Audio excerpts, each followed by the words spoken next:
messieurs, bonjour.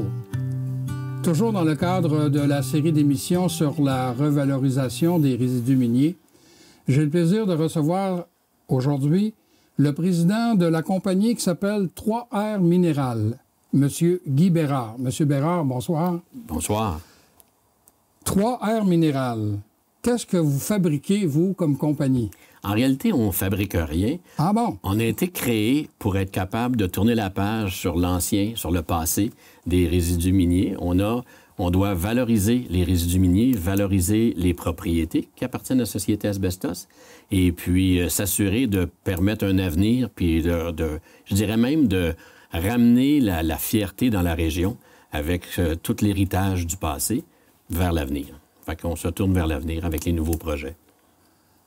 Donc, vous êtes en partenariat avec d'autres qui vont revaloriser les résidus d'amiante. Effectivement. On a déjà 5 partenaires d'affaires avec lesquels on a des ententes signées pour faire la valorisation des produits miniers. C'est divers projets. KSM, par exemple, vont faire des fertilisants.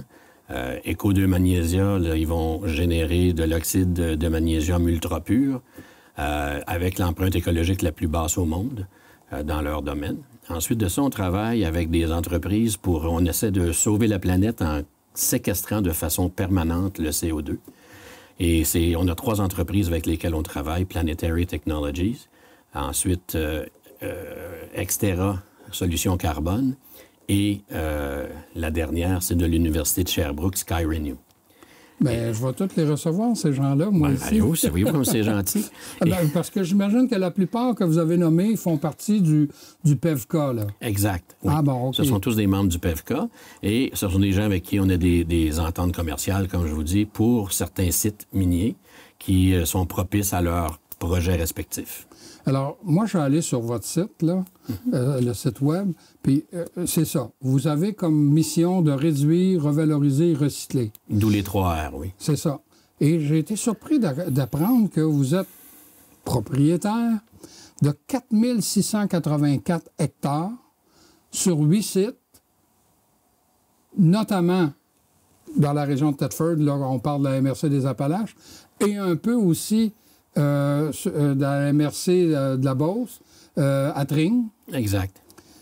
Ça, c'est la mine carrée. La mine carrée, et que vous êtes propriétaire de 266 millions de tonnes de résidus. Exact. Bien, en réalité, ça, c'est l'héritage du passé minier de toutes les mines de la région, ou presque. Et puis, nous en avons 7 dans la région, une 8e à Tring Junction, comme vous avez mentionné. Et le total des résidus miniers amiantés qui existent pour l'ensemble de nos propriétés est de 266 millions approximativement de tonnes. On parle sur votre site que vous avez 3 axes stratégiques. Favoriser le partenariat pour valoriser les résidus miniers. Vous m'en avez nommé 5, là. Exact. Alors, ça, c'est l'axe principal. En réalité, la valeur à l'intérieur des résidus miniers, la valeur estimée seulement chez nous, là, est d'environ 250 à 300 milliards. Ça, c'est la valeur réelle des minéraux qui sont contenus dans les résidus miniers. Le magnésium principalement, le nickel, le silice, etc. Ah, vous êtes assis sur une richesse, vous, monsieur? Oui, mais ça prend beaucoup de moyens pour les sortir. Alors, c'est pas si simple à extraire, mais effectivement, c'est de l'économie circulaire parce que c'est déjà dynamité, c'est déjà extrait, c'est déjà broyé. On a juste à le prendre et à le transformer. Mais c'est quand même des investissements très, très majeurs pour le transformer. Ouais. La semaine prochaine, je vais recevoir justement le président de KSM là, pour les fertilisants qui est en phase de partir là, au printemps, je pense, 2025. Et il utilise une partie de son fertilisant, de son engrais, à partir des résidus. Je pense que c'est du magnésium, hein? C'est le magnésium, effectivement, l'oxyde de magnésium ou le magnésium, qui est parce que lui, il fait des SOP, SOPM. Le M dans SOPM, c'est magnésium. OK. Et ça, c'est pour les petites cultures. Oui. Alors, on parlait des 3 axes, donc favoriser le premier, ça, le partenariat, restaurer l'ensemble des immeubles et du territoire. Bien, en faisant la restauration ou la revalorisation de nos haldes, évidemment, on va bouger les haldes, on va les transformer. Et pendant qu'on les transforme, l'objectif, c'est de remanier le terrain pour le remettre dans son état original d'il y a 100 ans. Donc, les projets que nous avons, puis il était fait noter qui est important, c'est que la première étape de tous ces procédés-là, c'est de détruire la grande majorité de l'amiante dans les résidus en premier. Alors, au départ, on élimine 85 à 100 dépendant des procédés, de l'amiante à l'intérieur. Puis après ça, bien, on réaménage les sites. Fait que ça fait partie de nos objectifs. OK. Et le troisième, c'est supporter l'innovation et l'implantation d'énergies renouvelables. Mm-hmm. Ça, on a déjà une entente commerciale avec Boralex d'exclusivité pour les 5 prochaines années pour tout ce qui est toute forme d'énergie renouvelable sur nos sites, que ce soit éolien, solaire, batterie ou autre forme d'énergie. Fait que ça, on a l'entente avec Boralex. Puis pour l'innovation, c'est toutes les nouvelles technologies avec lesquelles on s'associe, les nouvelles entreprises comme Planetary Technologies, etc., et SkyRenew. KSM, KSM aussi, effectivement. KSM et Co2 Magnesia aussi. Oui. Alors j'ai hâte de recevoir ces gens-là pour voir... Vous allez voir, c'est fascinant, vraiment fascinant. Ils ont des technologies vraiment novatrices qui utilisent, comme je disais, beaucoup moins d'énergie pour faire la même chose que ce qui se fait présentement et puis qui le fait de façon très responsable et très sécuritaire. La directrice de PEFCA, Mme Chantal Gauvin, me disait justement dans son émission qu'on était assis sur une richesse, mais là... Vous avez parlé de 250 à 300 milliards. Ça, c'est juste nous, là. Oh, oui. Il y a d'autres propriétaires de mines dans la région ou de sites miniers dans la région qui fait que probablement dans la région, on a 400-500 milliards de dollars de valeur. Comment qu'on en irait chercher seulement 50 ça serait déjà très bien. Hein? Mais si vous voulez faire le calcul, on a 20 à 25 de magnésium dans nos résidus miniers. Bon. Alors, si vous avez 250 millions de tonnes à 25 puis vous mettez ça à 3-4 000 $ la tonne, ça vous donne des milliards. Des beaux chiffres, après ça, il nous reste le nickel, le silice et autres. Alors, c'est pour ça qu'on arrive à un chiffre astronomique. Mais évidemment, c'est pas aussi simple que juste le prendre. Il y a des coûts pour faire ça. Oui. Et puis, il faut le faire de façon très, très contrôlée pour s'assurer de garder la santé, la sécurité de la population et des travailleurs. On est quand même dans un milieu qui est cancérigène si on ne fait pas attention. Oui. Mais on a les technologies pour ça aujourd'hui, mais on n'a aucune crainte à cet égard-là. Dans votre site, vous parlez que vous avez 3 aires minérales, 6 engagements. Préserver la qualité de l'air du milieu. Mm-hmm. Bon. Alors ça fait partie des protocoles. Lorsqu'on va prendre sur nos sites miniers les haldes pour les transformer et en faire quelques produits que ce soit la séquestration du carbone, la capacité d'en faire des fertilisants ou autres produits, aller chercher les minéraux qui sont à l'intérieur, on a des protocoles excessivement sévères approuvés par le ministère de l'Environnement pour prendre des tests dans l'air avant, pendant et après. Et nous, notre engagement, c'est que nos activités ne vont pas créer plus de poussière dans l'air que ce qu'on appelle le bruit de fond normal ou ce qui est le milieu actuel naturel. Oui. Et le deuxième, bien, c'est dans la logique des choses, on dit protéger la population. Bien, ça va de soi, mais c'est deux choses différentes jusqu'à un certain point parce que pour les travailleurs, bien, on peut toujours leur donner des instruments, des masques, des choses comme ça si on était dans un environnement qui était plus élevé. Ce qui ne sera pas le cas, mais si c'était le cas, il y a des moyens de protection. Pour la population, bien là, on doit s'assurer qu'en aucun temps, on puisse avoir un niveau plus élevé au périmètre urbain. Et ça, on prend des mesures pour le faire. Bon, bien, le troisième, c'est la protection des travailleurs. Mais le quatrième engagement, utiliser votre expertise de plus de 100 années d'expérience en gestion des sites miniers. Pour moi, personnellement, en passant. Non. Mais il reste qu'il y a une expertise dans la région. Tout à fait. Et il y a un côté positif de ça, c'est de s'en servir. Bien, effectivement, on est capable de bénéficier de toute l'expertise de la région. Puis c'est pour ça que nous, chez Société Asbestos 3R, on essaie de redonner à la population de plusieurs façons, parce qu'on considère que c'est grâce à eux si on est aujourd'hui où on est rendu. Et puis, c'est grâce à leur expertise si on possède le savoir et les connaissances pour pouvoir avoir les moyens de nos ambitions futures. Oui. Et il y a un engagement qui est intéressant, votre 5e, c'est de créer des emplois de qualité bien rémunérés. Oui, effectivement.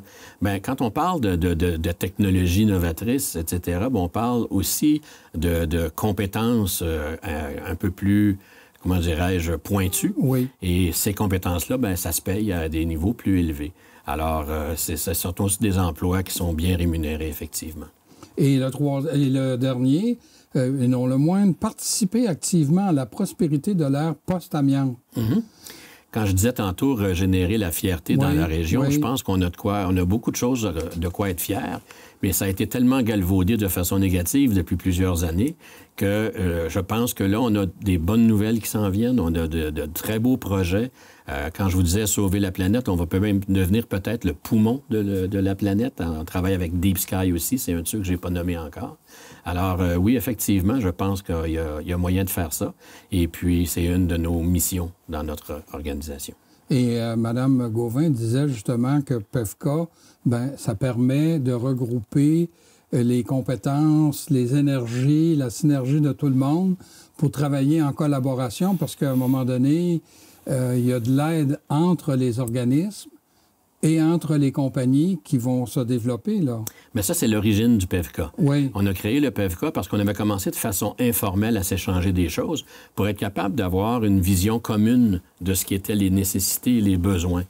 Et puis, quand on s'est rendu compte de ça, on s'est dit peut-être qu'on aurait avantage à inclure tout le monde dans ça, tout le monde qui veut faire de la valorisation, parce qu'on va pouvoir bénéficier de nos compétences les uns les autres.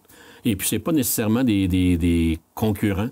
Et puis, moi, je crois qu'on a avantage à communiquer ensemble et puis à être cohérent dans tout ce qu'on fait. Parce que s'il y avait excusez l'expression, mais s'il y avait un cow-boy qui décidait de faire ça n'importe comment, bien, ça pourrait nuire à tout l'ensemble de l'industrie, de la revalorisation. Puis nous, ce qu'on veut, c'est le faire de façon vraiment professionnelle, sensible puis respectueuse. Alors, on a créé cet organisme-là pour ça. Et dans la région maintenant, les gens puis les dirigeants des entreprises, tout ça, on s'est tellement fait galvauder sur l'amiante qu'aujourd'hui, on met des gants blancs puis on prend de protection pour dire on va y toucher, mais on va y toucher d'une façon sécuritaire. Bien, je pense pas que ce soit des gants blancs, je pense que c'est la réalité. Oui. C'est que je pense que le galvaudage, comme vous dites, ne prend pas nécessairement en considération la science, puis les nouvelles façons, puis les connaissances, puis les compétences des gens d'ici qui ont développé à travers la centaine d'années qu'ils ont fait. C'est sûr que les premières années, ils ne connaissaient pas le risque, donc il y avait moins de moyens de protection. Mais avec le temps, on sait pertinemment comment contrôler la fibre dans l'air, puis s'assurer qu'il n'y ait pas de fibre dans l'air qui soit libre. Et on est capable de bien le faire. C'est ce que nous sommes engagés à faire, tout le monde ensemble. Bon. On a parlé de la richesse qu'on a, là. Vous avez même évalué ça à des milliards. Beaucoup d'argent, oui. J'aimerais ça qu'on décrive un petit peu. Puis dans votre site, je l'ai trouvé, ça, puis j'ai été surpris. Quand on parle de l'usage des produits dérivés de nos minerais, le premier, médicament anti-acide. Oui. Ah ben là, je me suis dit, mon Dieu, c'est quoi ça? Ben écoutez, c'est intéressant que vous me mentionniez ça. Planetary Technologies, ce qu'ils veulent faire avec nos résidus miniers, c'est extraire un composé à la base de magnésium. Quand vous prenez du lait de magnésie, par exemple, pour enlever l'acide chez l'être humain, ben c'est du magnésium. Alors, le magnésium est naturellement anti-acide. D'ailleurs, c'est pour ça que nos sites miniers quand l'eau percole là puis va dans les rivières, bien, c'est de l'eau qui est basique. Donc, ça désacidifie les rivières en plus. Alors, Planetary Technology, eux, ce qu'ils veulent faire, c'est capturer, séquestrer du CO2, du carbone, de façon importante, en faisant un roll-aids géant pour les océans. Et là, ce qu'ils font, c'est qu'ils vont mettre ça dans l'océan et ils ont démontré qu'effectivement, ça désacidifiait l'océan. Et l'océan moins acide capture plus de CO2. Présentement, avec les pluies acides, l'océan s'acidifie, ça nuit aux coraux et à la vie des océans. Mais en plus, ça capture moins de CO2 qu'avant. Alors, en rétablissant le niveau d'acidité de l'océan au bon niveau, bien, ça fait tous ces effets-là. Et c'est pourquoi vous voyez cet effet anti-acide. C'est le magnésium, en réalité, qui fait ça à l'intérieur des résidus. On dit aussi comme usage transformation de l'acier. C'est que si vous avez... Le magnésium permet à l'acier ou à vos téléphones, les iPhones ou autres, la rigidité de ça, si c'était que de l'aluminium, ça serait trop mou, ça serait pas...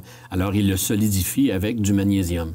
Le magnésium a plusieurs propriétés. Ce que vous nommez, là, c'est presque exclusivement les propriétés du magnésium. Ah bon. Puis là, le troisième, c'est fertilisant. On a parlé de KSM. Là. Exact. Alors, David pourra vous en parler un peu plus la mieux que moi. La semaine prochaine, c'est lui qui va t'inviter. Effectivement. Oui. Alors, il pourra le faire. OK. Ensuite, on parle de produits réfractaires. Bien, ça, c'est les roches réfractaires. Alors, c'est comme vous savez, l'amiante a toujours été un produit extraordinaire contre le feu, résistant au feu. Alors, encore une fois, le magnésium compris et les autres métaux dans les résidus miniers amiantés, bien, peuvent faire une brique réfractaire qui est très résistante au feu. Et les sables Olimag, est-ce que c'est dans ce domaine-là, eux autres? Pas tout à fait. Pas tout à fait, non. Eux, ce qu'ils font, c'est qu'ils chauffent à très haute température le sable de mine et ils en font un sable qui vendent pour le sandblast, etc., oui, c'est ça. Qui a des propriétés extraordinaires. C'est un sable extraordinaire une fois qu'il est chauffé comme ça, parce que lorsqu'on le chauffe à cette température-là, on détruit complètement l'amiante. Et à partir de ce moment-là, bien, le sable devient inoffensif, puis c'est un sable qui ne fait pas de poussière. Alors, vous pouvez le sandblaster, mais il n'y aura pas de poussière. Ouais. C'est vraiment particulier. Ben, vous en avez parlé, là, dans l'usage captation de CO2. Oui, ça, c'est vraiment la nouvelle orientation qu'on a prise. Plutôt que d'extraire les minéraux, on a priorité à la séquestration de CO2 avec nos résidus miniers amiantés, parce que c'est les roches ultramafiques capturent naturellement le CO2. C'est pour ça que nos résidus miniers, présentement, sont comme encapsulés dans une couche d'asphalte. C'est essentiellement le CO2 qui est capturé par la roche, par le sable de mine, et puis ça durcit, et ça devient un carbonate, qui est comme une roche dure. Et pour ça que si on va sur le site minier, on n'est pas capable de prendre du sable de mine dans nos mains. Il va falloir qu'on le brise avec un pieu ou autre, sinon on ne pourra pas le prendre. Alors cet effet-là, bien, les firmes dont je vous parlais tantôt, Sky Renew, Planetary et autres, bien, ces entreprises-là, eux, ce qu'ils veulent faire, c'est activer le sable de mine pour accélérer le processus de séquestration, pour en faire une roche beaucoup plus rapidement. Et ce que ça fait, c'est que ça va permettre éventuellement de capturer des centaines de millions de tonnes de CO2 et de les séquestrer. Et d'ailleurs, 2 des entreprises avec qui on travaille sont dans les 20 finalistes du prix Elon Musk du X-Prize pour le carbon capture. Et ils ont commencé à 1200, je crois, en tout cas plus de 1000 à travers le monde qui ont fait des projets. Et puis, on a 2 de nos partenaires qui sont dans le top 20 des finalistes. Et ça veut dire que leur technologie a été validée par des scientifiques de la Fondation et a été considérée comme dans les 20 meilleures solutions présentement sur Terre pour faire la captation de CO2, la séquestration. On a souvent de fois dit que les résidus d'amiante, ce qu'on appelle, nous, les dompes, là, oui. C'était fertile. C'était pas fertile, ça. Ça ne l'est pas. Et il y a eu des recherches qui ont été faites, même ici, au cégep de Thetford, pour essayer de faire pousser des choses sur les résidus d'amiante, sur les haldes.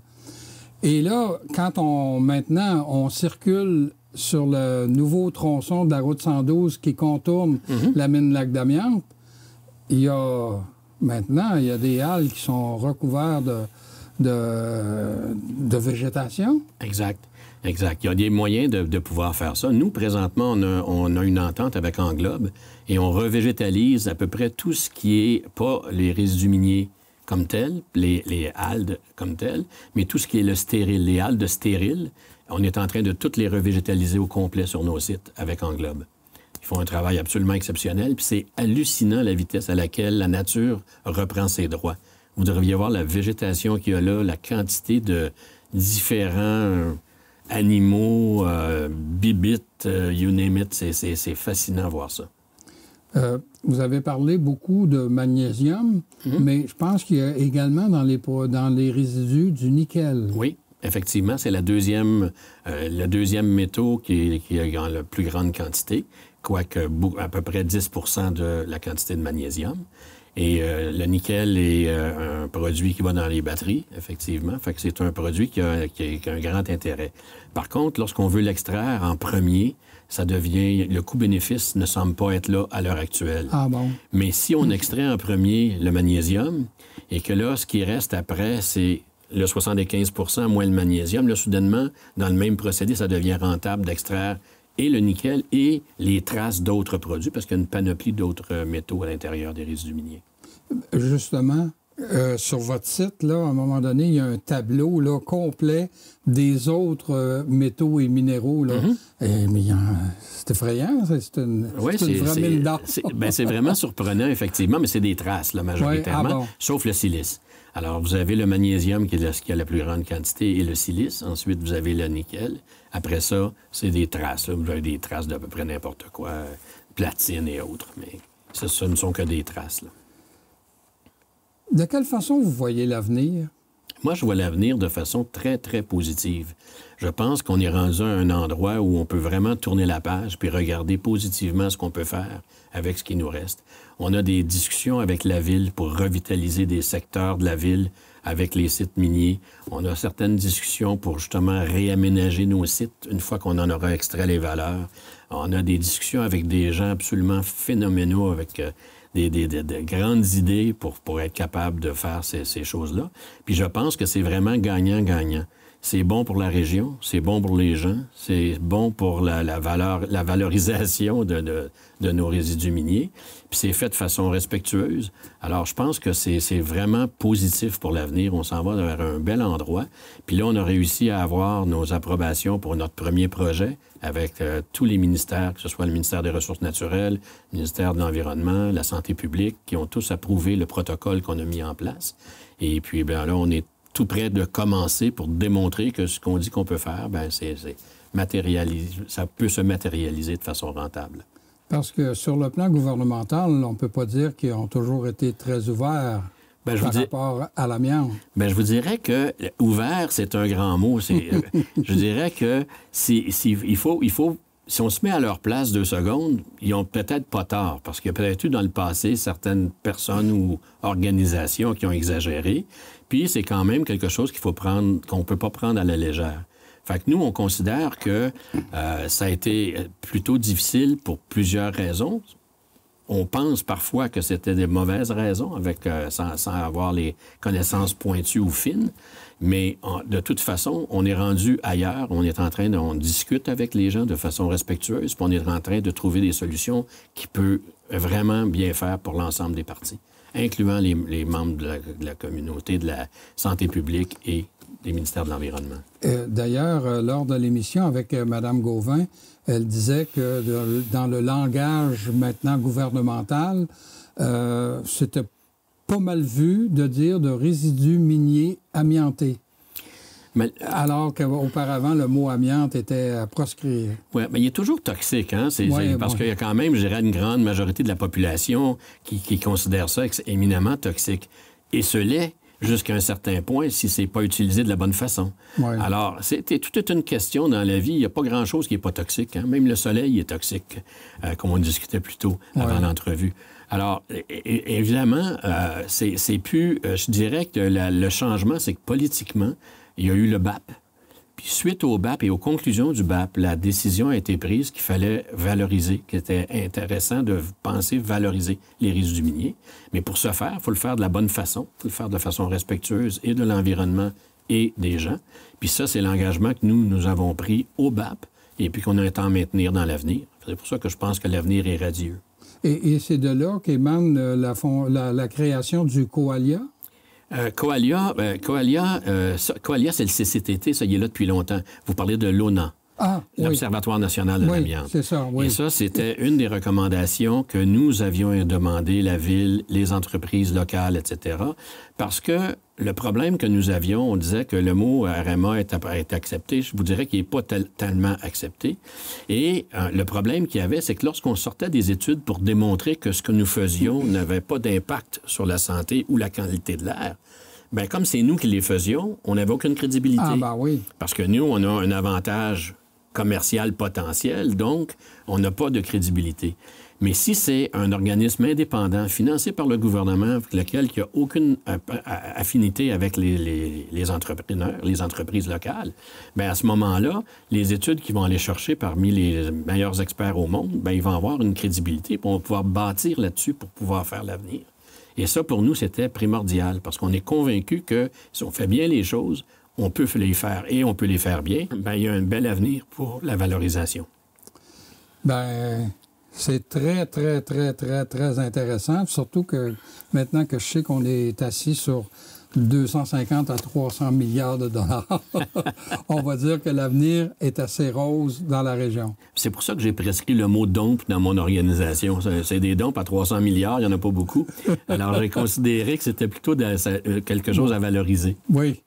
Bien, merci beaucoup. Merci à vous, Pierre. Ça a été très agréable. Alors, j'avais le plaisir de recevoir à mes côtés le président de 3R Minéral, M. Guy Bérard. Je vous invite à nous revenir la semaine prochaine.